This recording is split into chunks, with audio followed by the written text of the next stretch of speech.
কি বার্তা দিতে চাচ্ছেন আপনারা? আপনারা জানেন দীর্ঘ 16-17 বছর বেগম খালেদা জিয়া সহ এদেশের লক্ষ লক্ষ নেতাকর্মী গণ খুন রাহাজানি বিভিন্ন অত্যাচারের শিকার হয়েছে। বেগম খালেদা জিয়া নিজেও অনেক দীর্ঘদিন জেল খেটেছে এবং এভার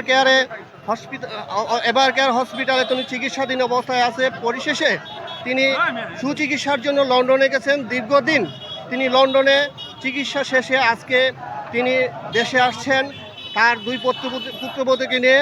আমরা বিশেষ করে বাংলাদেশ জাতীয়তাবাদী দল এবং বাংলাদেশের আপামর জনগণ উৎসাহ উদ্দীপনার মধ্য দিয়ে তাকে অভিনন্দন জানানোর জন্য আমরা মূলত এই রাস্তায় দাঁড়িয়ে আছি। স্বৈরাচারী সরকার কেন চিকিৎসার জন্য তাকে সুযোগ দেয় নাই?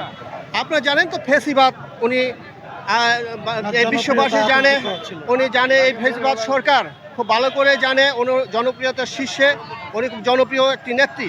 ওনাকে যদি ভালো চিকিৎসা করে উনি সুস্থ হয়, উনি যদি মঞ্চে রাজপথে আসতে পারে তো এই সরকার আরও আগে বিদায় হয়ে যেত। উনি যদি আপসহীন নেত্রী না হতো তাহলে কাতারের আমির এত বড় সম্মান দেখাতো না বা এয়ার অ্যাম্বুলেন্সে করে লন্ডনে নিত না, কেন নিয়েছিল? আপনারা জানেন উনি বিশ্বব্যাপী খুব সম্মানীয় একটা নেত্রী, সবাই তাকে ভালোবাসে। ইতিপূর্বে অত্যন্ত সুন্দরভাবে দেশ পরিচালনা করেছেন। তার হাত ধরে এই দেশ স্বাবলম্বী হয়েছে, অনেক শক্তি, দেশের অর্থনীতি এবং অবকাঠামো শক্ত হয়েছিল।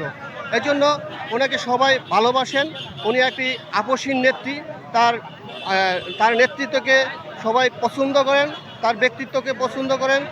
এজন্য সবাই তাকে দেশ বিশ্ববাসী তাকে আলাদাভাবে সম্মান করেন।